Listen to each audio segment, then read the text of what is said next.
Galaxy S26 Ultra imetoka mwezi wa pili na event yake imefanyika San Francisco.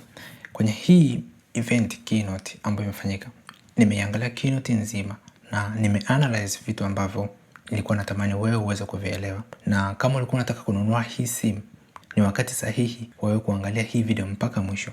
Kama ulikuwa like, subscribe, comment and share, do it now.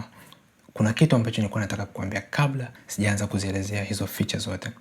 Kazini wangu alikuwa anasema kwamba sitaweza kufikisha subscriber 100,000 huu mwaka. Wewe ndio unaweza kunisababishia mimi niweze kufikisha subscriber 100,000 kwa kufanya hivi: like, share, comment. Kama huja subscribe, make sure you smash the button right now, and I will appreciate you guys for subscribe, share pamoja na kulike the video. Cha kwanza kabisa ni build and design. S26 Ultra imekuja na muonekano premium kabisa. Tunaona kwenye screen yake imekuwa na 6.9 Dynamic AMOLED 2X, QHD+, 120Hz adaptive refresh rate na ina vision booster ambayo inasababisha ile simu iweze kuonekana kwa vizuri zaidi ukiwa kwenye jua au kwenye mwanga mkali. S26 Ultra inatumia Gorilla Armor 2 ambayo inaipunguzia scratch resistance, nyembamba 7.9 mm pamoja na 214 gram ambao ni uzito. Kwa hiyo ni nyepesi na inaweza kushika mkononi kwa urahisi. Ukishika feel it nyepesi, sio nzito. Rangi zake za S26 Ultra zilizopo ni Cobalt Violet ambayo ni rangi kuu, Sky Blue, Black, White pamoja na Pink, ambayo White pamoja na Pink Gold zinapatikana kwenye website ya Samsung.com. Kwa hivyo kwenye hizi rangi wametisha sana. Wameka rangi ambazo nafikiri watu wengi watakuwa wanazipenda na wanazikubali. Kwenye S Pen wameka S Pen ambayo naweza kusema ni underrated features kwa sababu haina Bluetooth tena sasa hivi, so hawaja update chochote kwenye S Pen. Kitu cha pili ni kuhusiana na privacy. Hii ndio moja ya big feature ambayo hatuku expect kama Samsung ingekuja nayo, na amna kampuni yoyote ambayo imeweza kufanya hichi kitu. Mwanzoni kabisa nafikiri watu wengi kabisa wanapenda privacy. Tunaona watu wanakuwa wananunua glass ambazo ni privacy kwa ajili ya kulinda simu zao. Tunaona kila mtu anakuwa ananunua privacy, lakini Samsung wamekuja na feature specific ambayo inaitwa privacy kwa ajili ya screen yako. Hii privacy kwa ajili ya simu yako ni mojawapo ya teknolojia mpya kabisa ambayo tunaona Samsung ni kampuni ambayo imefanya invention kubwa kutokea kwenye Edge, Samsung Edge. Tunakumbuka kwenye Samsung Edge kuna Samsung S Edge series, tunaona kwenye Note series, Flip, Fold, Trifold. So wamekuja na feature nyingine ambayo inaitwa hiyo privacy katika screen, ambayo hii privacy katika screen inatumia teknolojia kubwa kabisa kwenye pixels za kwenye screen, ambayo hiyo teknolojia inaitwa Flex Magic Pixel, ambapo inafanya kazi kuna narrow pixel pamoja na wide pixel. Wakati privacy ikiwa inawashwa, screen inakuwa inaonekana crystal clear and bright mbele yako, lakini kwa wale ambao wamekaa pembeni yako au nyuma yako au kando, haoni chochote kile katika screen. Inakuwa nyeusi kabisa kutoka upande wa watu ambao wanaangalia. Kwa hiyo unaweza kuadd hiyo feature kwa ajili ya kwa screen nzima au kwa application.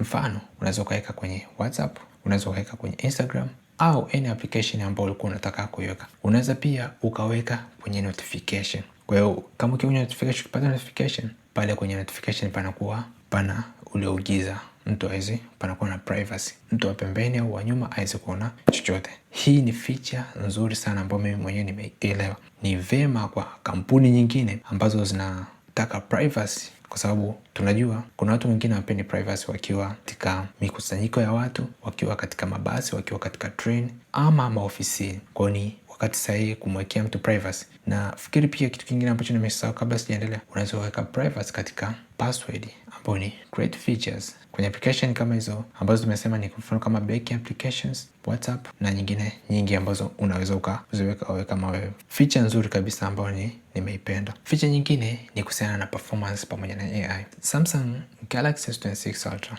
sasa hivi imekuwa na performance kubwa. Tukiangalia inatumia Snapdragon 8 Elite Gen 5 customized for Galaxy, ambapo pia imeboresha vitu vifuatavyo. Kwenye GPU pamoja kwenye CPU imeongezeka 19%, kwenye GPU 24% pamoja na kwenye NPU 39%. Kwa hiyo itakuwa much faster kwenye gaming, itakuwa kwenye CPU nayo itakuwa na perform vizuri kwenye camera na vitu kama hivyo. Wamefanya partnership pamoja na, tunaona Bixby imerudi. Tunaona pia kwenye kwenye event walikuwa wanasema Bixby imerudi kwa sababu wamefanya, tunaona kuna partnership pia wamefanya na kampuni mbalimbali zinazokiwemo Google. Kwenye Google tunaona kuna features ambayo iko ina work from the ground ya circle to search mpaka kwenye hiyo kuweza kuinteract na AI mwanzo mpaka mwisho. Hii simu kwenye keynote kabisa CEO alikuwa anasema kwamba hii simu ni agentic AI. Kwa tuna expect AI itakuwa inafanya kazi sehemu nyingi ikiwemo kwenye picha, kwenye videos, kwenye generating, kwenye kugenerate zile emoji kama Genmoji ambao wamecheck from Apple. Kwa hiyo vitu vingi sana kuhusiana na AI vimefanyika. Feature nyingine ambayo ipo ni kwenye kamera. Kamera imekuwa vizuri zaidi. Tunaona kwenye S26 Ultra kamera yake imekuwa improved zaidi. Ikiwemo the main camera imekuwa na 200 megapixel ambayo kwenye aperture yake imekuwa na f1.4 na ultra wide yake imekuwa na 50 megapixel pamoja na telephoto zake zimekuwa na 50 megapixel ambayo ni 5x pamoja na 10 megapixel ambayo 3x. Kwenye front camera imekuwa na 12 megapixel ambayo ni self camera, wanaita self camera. Kwa hiyo tunaona pia una uwezo wa kurekodi up to 8K resolution na una uwezo wa kuweza kufanya zile color grading kwa kutumia software mbalimbali ikiwemo CapCut pamoja na nyingine nyingi ambazo zinafanya hiyo kazi.